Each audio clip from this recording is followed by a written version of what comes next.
ഇതൊന്നും വേണ്ട. ഇതിനുള്ളത് വെച്ചാൽ വേറെന്തോ ആയിക്കോട്ടെ, ഇത് നമ്മൾ നേരത്തെ പറഞ്ഞ പോലെ അത്രയും പാവപ്പെട്ടവരുടെ ഇതായതുകൊണ്ടാണ് നമുക്കുള്ള ഇത്. ഇവിടുന്ന് അങ്ങോട്ട് പോയി നീ ഇറങ്ങിയിട്ട് അല്ലേ?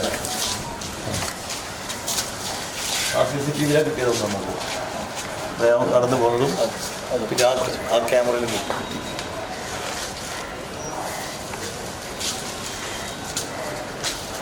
മാസം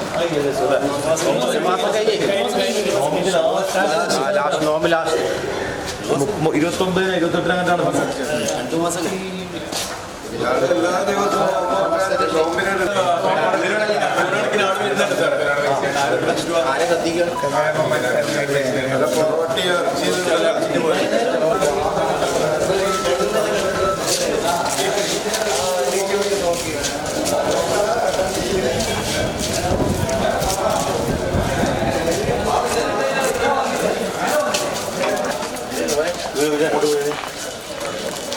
കടപ്പുറത്തല്ല.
നോമ്പ് കാലത്ത് അംഗപരിമിതന് സക്കാത്തായി കിട്ടിയ പണം കണ്ണൂരിലെ പള്ളിയിൽ നിന്നും കവർന്ന പ്രതി അറസ്റ്റിൽ.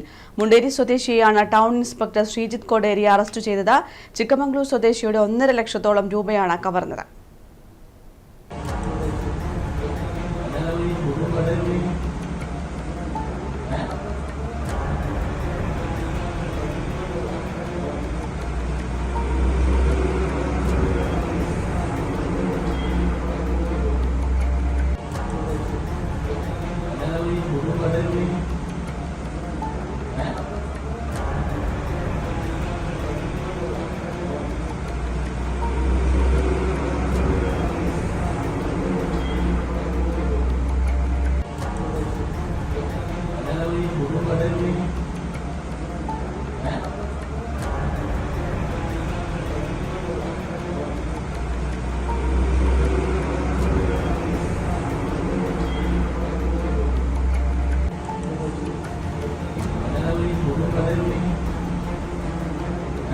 ഇതൊന്നും വേണ്ട.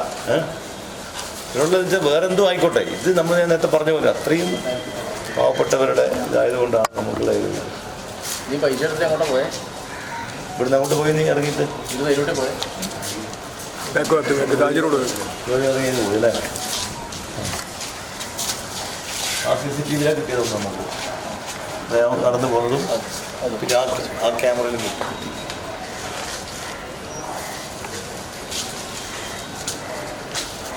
മാസം നോമ്പ് ലാസ്റ്റ് 29 28 എല്ലാ ദിവസവും ഉണ്ടാകുമല്ലോ, എല്ലാ ദിവസവും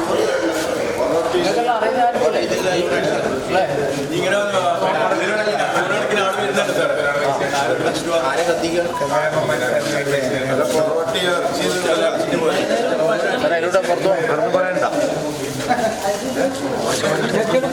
വേറെ പറയണ്ട.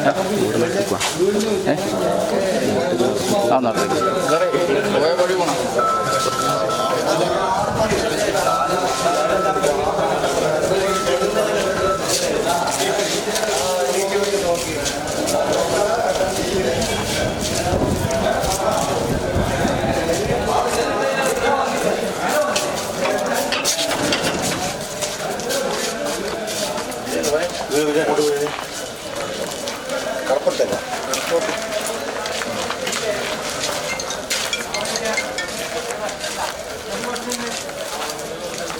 ഞാൻ തരാം, സംഭവം ഉണ്ട്, ഞാൻ തരാം. ഉണ്ട് ഉണ്ട് ഉണ്ട്, ഞാൻ തരാം.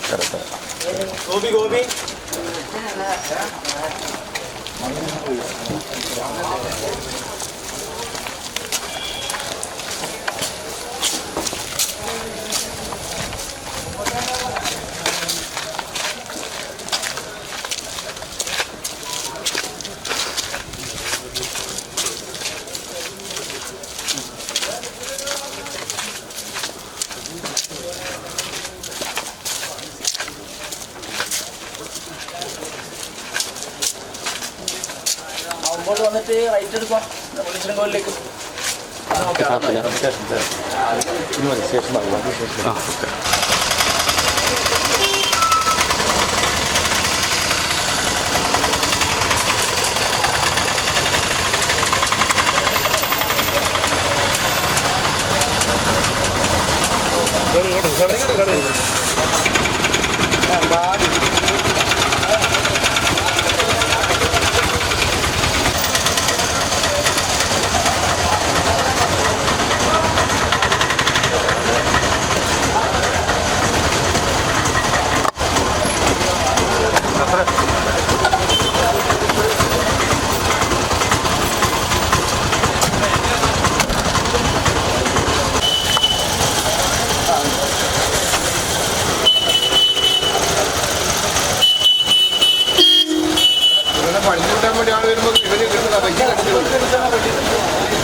മനോജ് മേൽ ചേരുകയാണ് കൂടുതൽ വിവരങ്ങളുമായി. മനോജ്, ഈ പ്രതിയെ എവിടെ നിന്നാണ് പിടിയിലാകുന്നത്? എന്തൊക്കെയാണ് കൂടുതൽ വിവരങ്ങൾ? കൃഷ്ണേന്ദു, ഒറ്റവാക്കിൽ തന്നെ ക്രൂരം എന്ന് വിശേഷിക്കാവുന്ന ഒരു കവർച്ചയാണ് ഈ നോമ്പുകാലത്ത് നടന്നത്. നോമ്പുകാലത്ത് സക്കാത്തായി കിട്ടിയ പണവുമായി കണ്ണൂരിലെ പള്ളിയിൽ കിടന്നുറങ്ങിയ അംഗപരിമിതനെയാണ് കവർച്ചയ്ക്ക് ഇരയാക്കിയത്. ഈ പ്രതിയെയാണ് കണ്ണൂർ ടൗൺ പോലീസ് ആഴ്ചകൾ നീണ്ട അന്വേഷണത്തിലൂടെ ഇപ്പോൾ വലയിലാക്കിയിരിക്കുന്നത്. മുണ്ടേരി സ്വദേശി പി ഉമ്മറിനെയാണ് ടൗൺ ഇൻസ്പെക്ടർ ശ്രീജിത്ത് കൊടേരിയുടെയും SI അനുരൂപിന്റെയും നേതൃത്വത്തിൽ അറസ്റ്റ് ചെയ്തത്. ചിക്മംഗ്ലൂർ സ്വദേശി ഇബ്രാഹിമിന്റെ പണമാണ് കവർന്നത്. മാർച്ച് 29 രാത്രിയാണ് ഈ കേസിനാസ്പദമായ സംഭവം നടന്നത്. ഈ ചിക്മംഗ്ലൂർ സ്വദേശിയായ ഇബ്രാഹിം പതിവായി നോമ്പുകാലത്ത് കണ്ണൂരിലാണ് കഴിയാറുള്ളത്. താമസം വിവിധ പള്ളികളിലും. കണ്ണൂർ ക്യാമ്പസാറിലെ പള്ളിയിൽ നിന്നാണ് ഈ പണം അടങ്ങിയ ബാഗ് ഈ പ്രതി മോഷ്ടിച്ചത്. 1,43,000 രൂപയും ഫോണും അടങ്ങിയ ബാഗ് കാണാതായ കാര്യം ഇബ്രാഹിം പള്ളിയിൽ ഉള്ളവരോട് പറയുകയാണ് ചെയ്തത്. പള്ളി കമ്മിറ്റി ഇടപെട്ടാണ് പോലീസിൽ പിന്നീട് പരാതി നൽകിയത്. അന്നു മുതൽ ടൗൺ ഇൻസ്പെക്ടർ ശ്രീജിത്ത് കൊടേരിയുടെ നേതൃത്വത്തിൽ ശാസ്ത്രീയമായ അന്വേഷണം നടന്നു. ആ സമയത്തെ പള്ളി പരിസരത്തെ CCTV ദൃശ്യങ്ങൾ CP നാസറിന്റെ നേതൃത്വത്തിൽ പോലീസ് ശേഖരിച്ചു. നിർണായകമായ ദൃശ്യങ്ങളൊക്കെ കിട്ടിയതോടെ പ്രതിയെ കണ്ടെത്താൻ അന്വേഷണം വ്യാപിപ്പിക്കുകയും ചെയ്തു. മോഷ്ടിച്ച പണവുമായി പ്രതി ആർഭാട ജീവിതം നയിച്ചു വരികയായിരുന്നു. വാളയാറിൽ പ്രതി ഉണ്ട് എന്ന് മനസ്സിലാക്കിയ ടൗൺ പോലീസ് അവിടെ വെച്ച് പ്രതിയെ അറസ്റ്റ് ചെയ്തു. പ്രതിയെ ഈ ക്യാമ്പസാർ പള്ളിയിൽ എത്തിച്ച് പോലീസ് തെളിവെടുപ്പ് നടത്തുകയും ചെയ്തു. ഇതിന്റെ ദൃശ്യങ്ങൾ കണ്ണൂർ വിഷന് ലഭിച്ചു. ഈ CCTV ദൃശ്യങ്ങൾ ഏറെ നിർണായകമായി. ഈ പള്ളിയിൽ നിന്ന് പ്രതി പോകുന്നതിന്റെ ഒരു ദൃശ്യം പോലീസിന് ലഭിച്ചിരുന്നു. ആ CCTV ദൃശ്യങ്ങളും കണ്ണൂർ വിഷന് ലഭിച്ചിട്ടുണ്ട്. എന്തായാലും പോലീസിന്റെ സംയോജിതമായ ഒരു ഇടപെടൽ, ശാസ്ത്രീയമായ അന്വേഷണം, അതാണ് ഇത്രയും ഒരു ക്രൂരം എന്ന് തന്നെ നമുക്ക് വിശേഷിപ്പിക്കാൻ കഴിയുന്ന, മനസാക്ഷിയെ മരവിപ്പിക്കുന്ന തരത്തിലുള്ള ഒരു മോഷണം നടത്തിയ പ്രതിയെ പിടികൂടാൻ പോലീസിന് സഹായകമായത്. ടൗൺ ഇൻസ്പെക്ടർ ശ്രീജിത്ത് കൊടേരിക്ക് പുറമെ SI അനുരൂപ്, വിനീത്, CP നാസർ, റമീസ്, ബൈജു എന്നിവരടങ്ങിയ അന്വേഷണ സംഘമാണ് കേസ് അന്വേഷിച്ചത്. ഈ പ്രതിയെ പിടികൂടിയത്. എന്തായാലും പ്രതിയെ കൂടുതൽ ചോദ്യം ചെയ്തു വരികയാണ്. നേരത്തെയും ഏതെങ്കിലും തരത്തിലുള്ള മോഷണവുമായി പ്രതിക്ക് ബന്ധമുണ്ടോ എന്ന കാര്യങ്ങളടക്കം പരിശോധിച്ചു വരികയാണെന്നാണ് ഇപ്പോൾ പോലീസ് വ്യക്തമാക്കുന്നത്. കൃഷ്ണേന്ദു.